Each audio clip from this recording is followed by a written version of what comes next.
kind of issues did you see that started you becoming an activist here? Well, first, I noticed that it was not, well, when I returned back to my same neighborhood, I noticed that it was not the neighborhood of old. Instead of having, flowers up and down the street, I saw bullet casings. And that definitely set the tone for red alert, that this is not a safe place to be. And keeping in mind that a lot of my old neighbors that were there, like when I was younger, a lot of them, they were still there. And I was like, I'll be, remiss not to step in and do something about it. Yeah, do my part, inquire about what can be done under these types of situations. So just going back a little bit, you grew up here and moved away. Tell me that part of it. So, yeah, went to all. So born and raised in Flint, Michigan. I went to all Flint schools. Went to Merrill, Longfellow, and Flint Northern. I even received a scholarship to attend the University of Michigan Flint. So I did all of my schooling here. But then I received the King Chavez Parks Fellowship and also the Thurgood Marshall Fellowship, and that allowed me to get my master's degree and my PhD from Western Michigan University. So from there, I got married. And so naturally, I moved with my husband to the Washington, D.C. area. And then my father, he took ill, and that brought me back. And so I was here taking care of him. And while I was here taking care of him, I noticed that he wasn't just sick.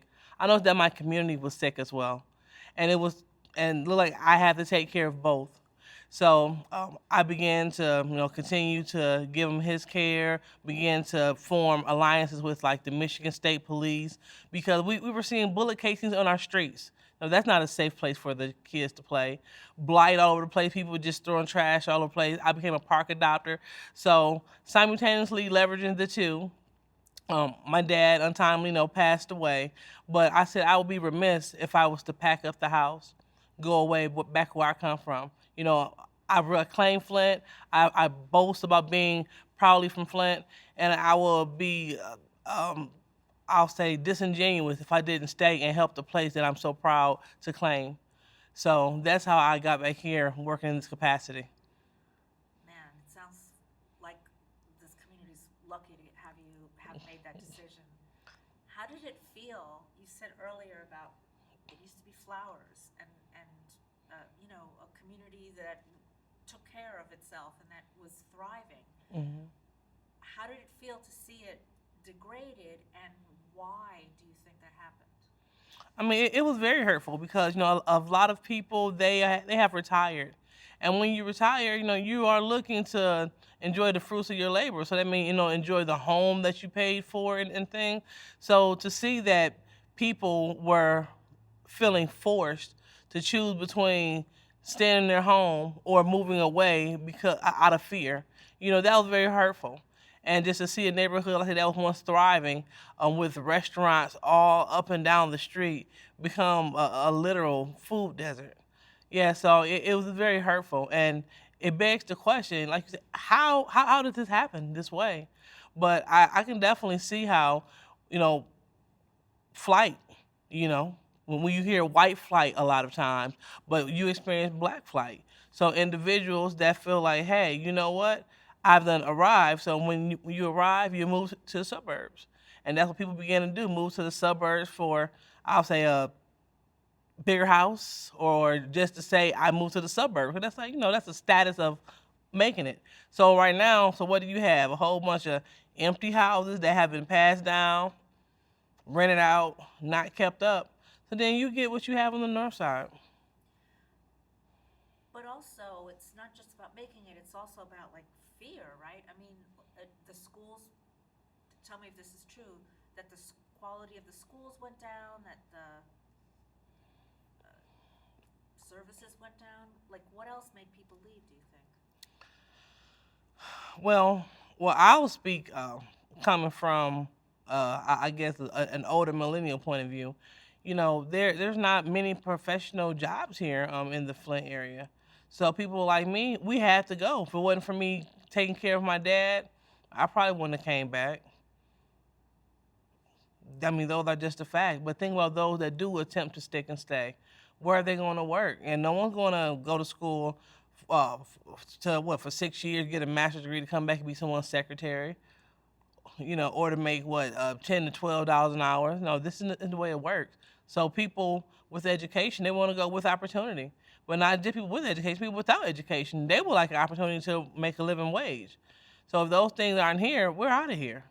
And one thing I can't do, I can't blame them. So, I know why you returned to Flint, and that you were living in Washington. Tell me, I know you came back because of your father, but what do you love about this place? What do you love about your neighborhood? What do you love about Flint? Well, I love the fact that, well, for one, so many people poured into me.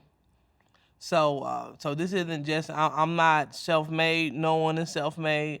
We have, just the neighborhood people, the people from the schools.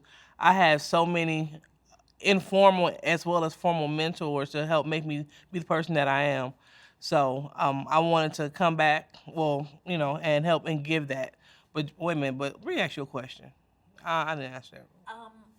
I do want to get into specifically what you've done since you came back, but my question was really like, what do you love about this place? What do I love about Flint? Okay. Well, one thing I love about Flint people, we can go anywhere and we can make it. If you take a Flint person, we can go anywhere and we can survive, but not just survive, we can thrive.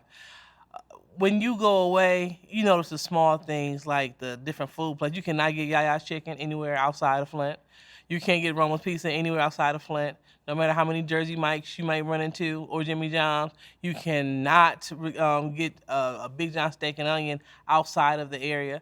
So we have a lot of things like that. And then Flint is one of the only places where you can get anywhere in 15 minutes or less. So, I mean, it really makes it different when you're out of town and it takes you, I'll say, 1 hour to go 10 miles, 15 miles, or wherever you want to go. No, Flint, everything is centrally located, and I appreciate that.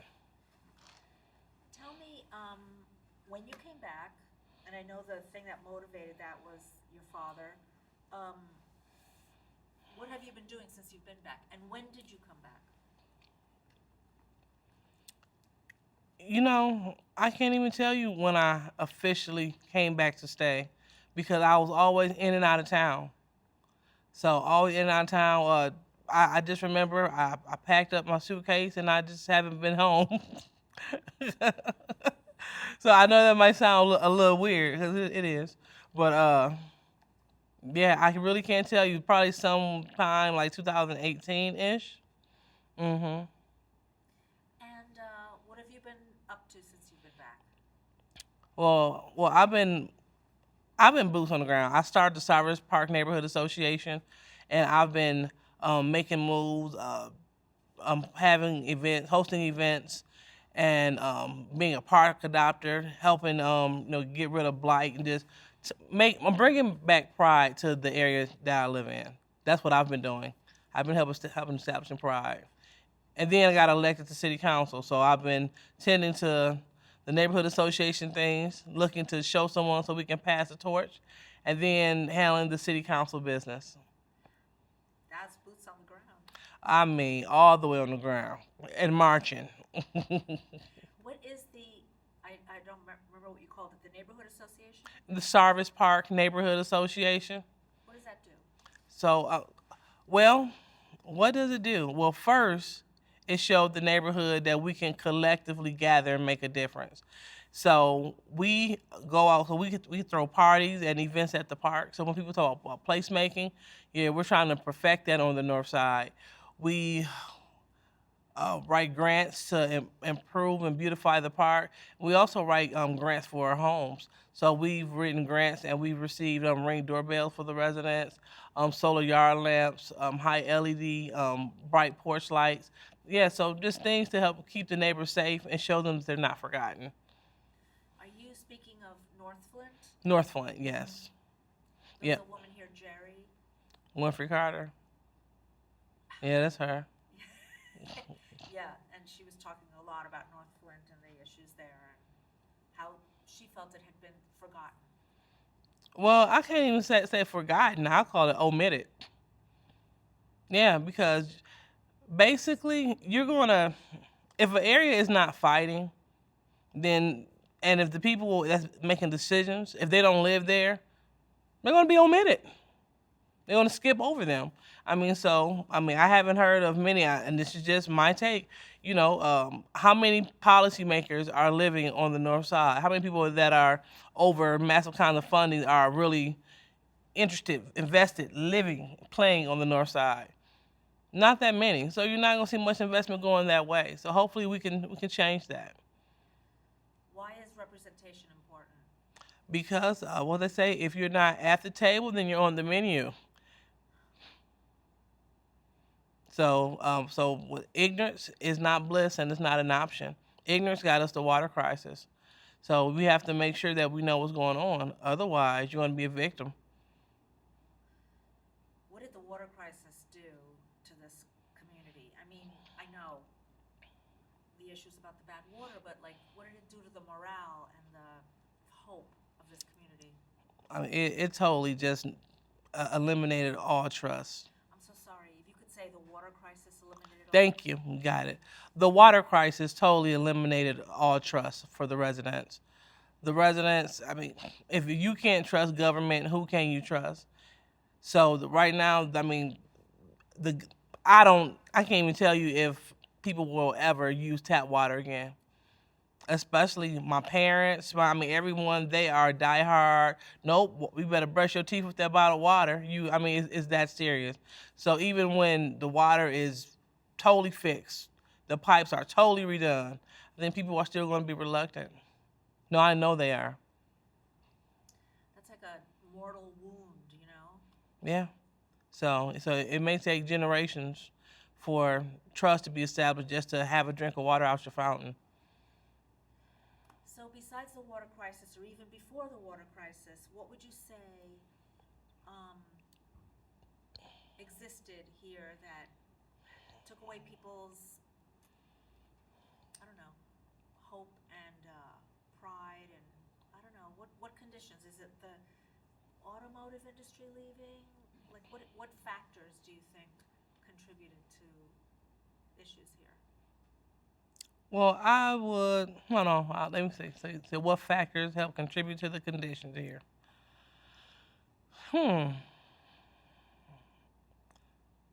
Okay.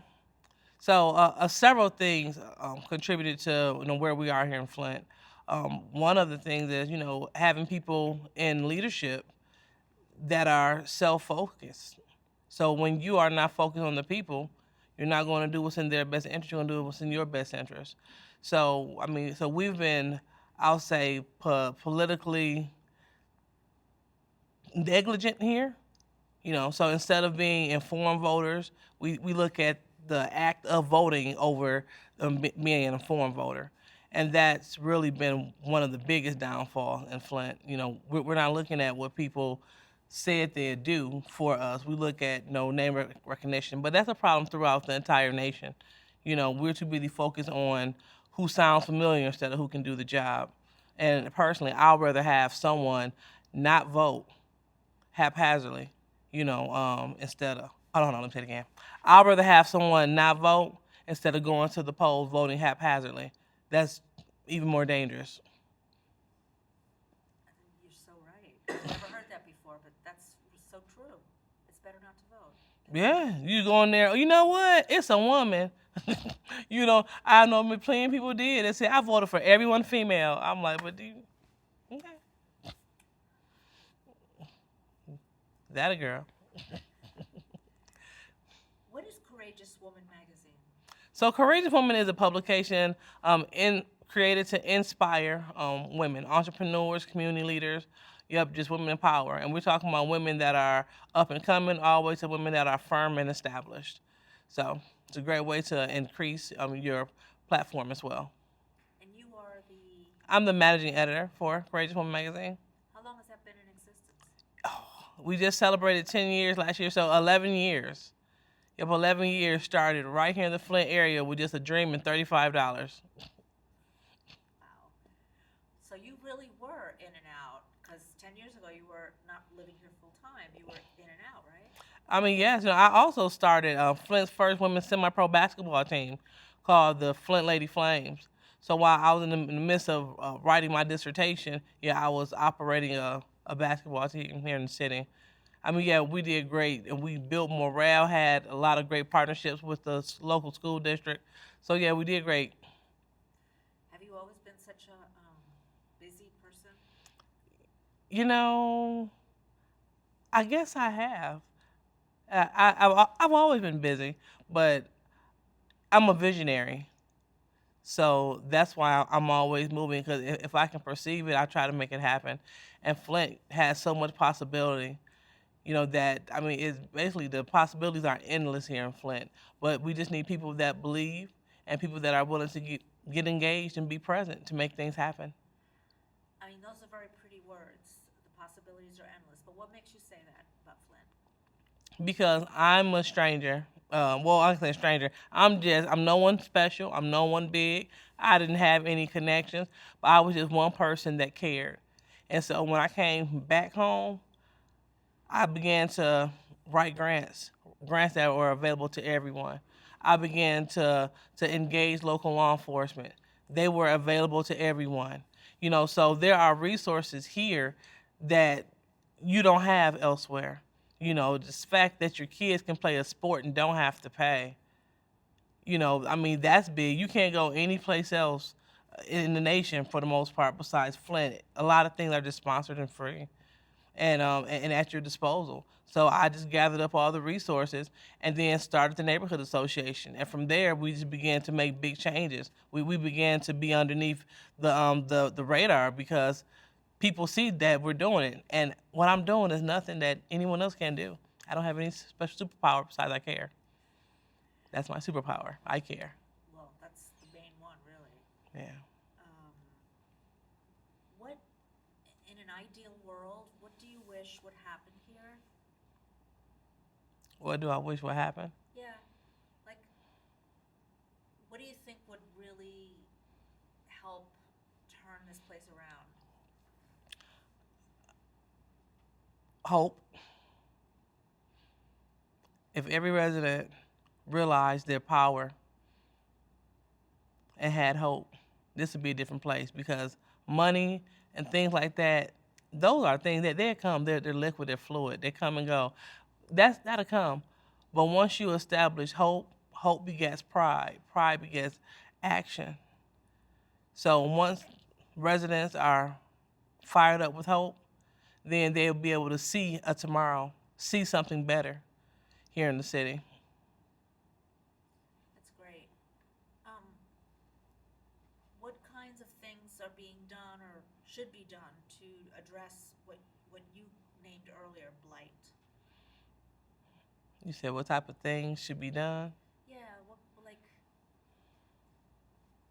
do you think if a business can, I don't know, do you think if programs for the youth, what do you think is needed? Especially in North Flint, where I hear there's, the streets it could be dangerous. There's a lot of stuff going on that is the opposite of hope. Mm-hmm. Okay. It's always about the youth, I think. I mean, yeah, because they are the future. But ask your question one more time because you just kind of extended it. I know. I hope I can pull it up again.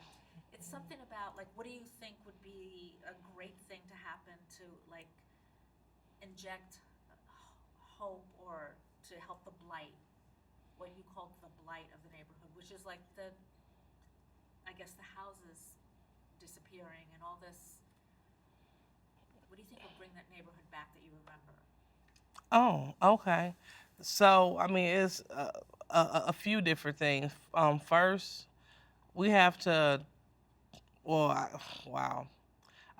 From what point of view? Are you talking about from the mayoral point of view, from the regular citizen point of view? I guess from the citizen's point of view, although a lot of it is dependent on the government, right? Yeah. That's part of the problem. It's a circle. Yeah. So what I'll say is, so we need for the citizens to get engaged. I know that may sound so cliche, but the residents getting engaged is everything, because politicians respond to pressure and not praise. So you need to pressure your politicians into creating the environment that you would like to see. Everything is public. Budgets are public. Different things are public. So if you're not satisfied with the way things are going, yes, it's time to get involved, because once people see that they're being watched and they're being held accountable, they change the way they move. And this is no different. So once Flint began to really take their future into their own hands, then that's when we will see the results that we desire. It's fantastic. That's really, no one has said this yet, and it is about it is from the ground up, right? It's the people. Yeah, that's how stuff grow. I mean, I wish stuff that just drop from the sky. Yeah, a tree, flower is from the ground up. And what do you think it would take to make people get engaged? Like, Well, you know, what I've noticed that I'll say it takes that one person. And I'm here to be that one person. So when people see what could be done, when people see that you are passing off infectious, positive vibes, it's contagious. So we just had our what? Is it okay if I speak about something semi-political? It's just our meeting. no, absolutely. Okay, sorry. Yeah, so the second ward, we started our conversations in the community. So the second ward started conversations in the community, right here on the north side at the local police mini station. And every month, our numbers keep growing and growing. We talk about things that are relevant to the residents, and we address their concerns. And so they didn't have that at first, but guess what? They have that now. So little things like that give the residents hope. And I have residents asking to volunteer to be a part of what we're doing. Yeah, in the second ward, we're putting out community-focused newsletters monthly. That's never been done in any ward. So you know what we're doing? That's giving people hope. So doing little things like that is giving them hope. Last year, we had a Caribbean festival right there in the middle of the park. What does that mean? We had Caribbean music, artists, and then we even had a free Caribbean buffet with all of the Caribbean favorites: curry chicken, rice and peas, jerk chicken, all that for free. And the fact that people said, I can come outside my house right here on the north side and I can experience this, this is giving me hope. So that gives us hope. That's so great. It's true. I mean, if people are not ever been included and now they are, it changes their view of who they are, right? Absolutely. Absolutely. So now I get plenty of calls saying, hey, we have Blight on the corner of such and such. So people are seeing something and they're saying something. And so when you add all that together, what do we get? We get a better Flint. That would be great. Maybe you are the leader everyone's been waiting for. Well, maybe. At first I was fighting it, but now, maybe. Do you think you're here to stay?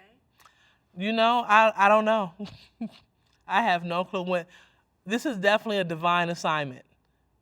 Yes, being second ward council person is a divine assignment. I didn't even have signs, and I still won. So this is definitely a chessboard, and we all have to man our position. And it just so happened that the second ward city council spot for the next 5 years looks like that's where I'm divinely placed. And I'm going to do my job and do it well. Wow, I just got chills listening to that. Why does it feel like a divine assignment? Because when you look at the way everything went down, I shouldn't have won. I wasn't the major favorite. Again. Can you say? Oh, thank you. I shouldn't have won as council person. Got you. Yeah. So in terms of the second ward city council race, I mean, I was definitely the underdog.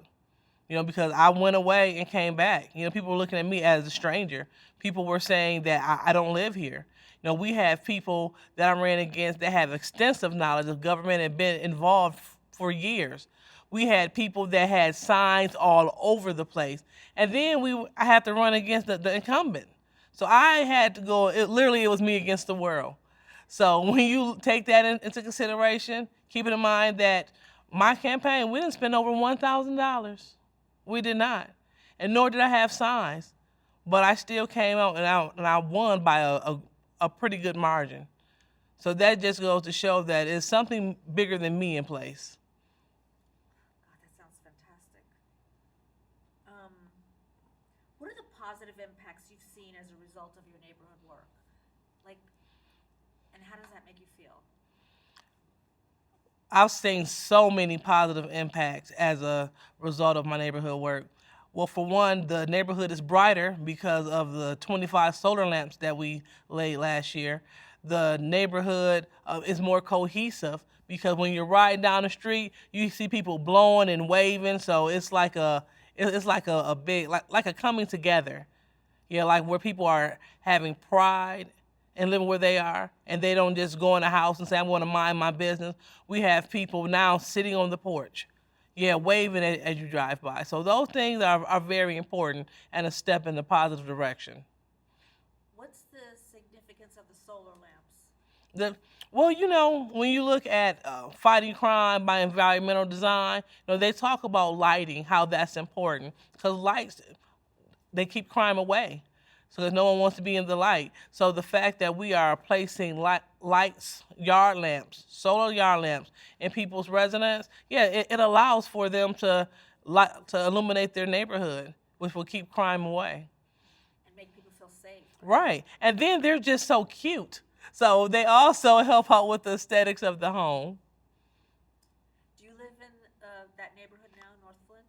I do. Yep, I live in the Sarvis Park community, and so I named it that community because at first we didn't have a name. Only thing that I knew that it was in the Washington subdivision, and I said, wow, there is no official name. So I said we will give it a name. We will give it a name and name it after our beloved park where we've all grown up, and so we came up with the name Sarvis Park Neighborhood Association. Do you still have a lot of family and friends from when you grew up here? I do. I still have cousins and aunts and yes, uncles. Yep, my mother. Yep, still here. So absolutely. So it's literally it's like a big welcome home. Yeah. So, but now we're getting an opportunity to meet my friends' children and their children. I know, it's scary, right? Did your father pass? Yeah, yeah. So he passed away.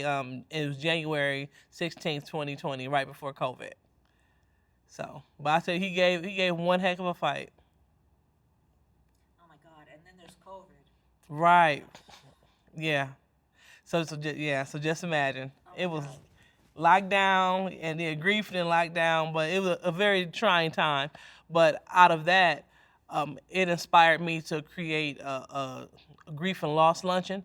And so this year, in December, we're looking forward to launching that. So it's going to be very nice here in the city. I bring a lot of ideas that I get from other places, bring them right here to Flint. It looks like, and not to sound like a cliche or anything, but it looks like you have found opportunity where there's a problem. Is that sort of your philosophy? You see opportunity? Well, yeah. Or we can say how they say, I like to turn water into wine. Yeah, absolutely. Yep. So, because my grandmother always told me, she said, as long as there's life, there's hope. And we have lots of life here in Flint, so I'm very hopeful. If you were going to say one thing about the people of Flint, what do you think? If I was to say one thing about the people in Flint, maybe more than one, but like, what's your feeling about the people here? Because the people here have been through a lot. It sounds to me. Can you turn that down, sir? Oh. Yes, all the way, please. Thank you. Appreciate it so much. It's okay. We're almost done, buddy. Thank you. He's 7. Sorry. I remember when my son said, here. So how will I describe the people in Flint? Who have endured a lot. They really have, right? I mean, Right. Well, I will say tired. because it's always something new. It's always a, So, oh yeah. So if I had to describe the people of Flint, I'll describe them as tired because they have been through, I mean, so much on so many levels. We're not just talking about the water crisis. We're not just talking about COVID. We're not talking about, health disparities that we have here. We're not talking about crime, violence, and blight. We're not talking. We can. It's multi-level. It's multi-level. But I will say the word tired. But I will follow it with the word undefeated. Although they may be tired, they continue to push. They continue to try. And so, yeah, that's the best way for me to describe, the residents of Flint. that's fantastic. And I will say, it sounds like such a lucky thing that you're back here. Well, rumor has it I'm running for mayor. Totally rumor. But clearly someone believes in me to the point to where they'll start that rumor. So that's definitely not my plans nor my intentions, but I'm here to stay and I'm here to do what I do well. So even if I'm here for 5 years or for the next 35 years, I'm going to make sure that my time here is well spent. Oh my God, how happy would so many people be with all your work in the community, but also a black woman mayor in Flint? That would make so many people happy. Yeah, it'd be a game changer because me being in the seat of second ward city council person is making people look at politics now that otherwise didn't. Because I am, although I'm pretty old, I'm the youngest. Yeah, one of the youngest on council. So it's showing, people to get engaged, showing them the power of getting engaged, and it's getting more looks. So I'm excited. We're opening up I say a new can of words here in Flint politics, and I can't wait to pass the baton. So fantastic. I feel pretty good with what we have, unless you have anything, hearing the range of what we talked about, if you feel like there's something else you want to say about what you see, what you're doing, the town, anything. Okay, 'cause I guess I didn't want to make it about me. Cause I'm like, what you trying to boast? So, I just want to make sure that I answered your question thoroughly after I take my sip of water. Yeah, I can expound on anything.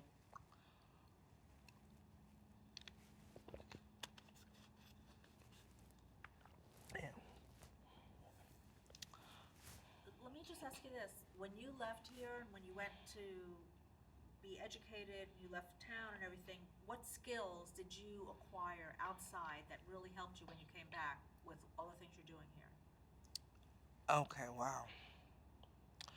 So when I went away to college, you want to know what skills did I get to bring back? Okay, so when I graduated with my PhD, I had a degree in evaluation, so sociology, evaluation, research.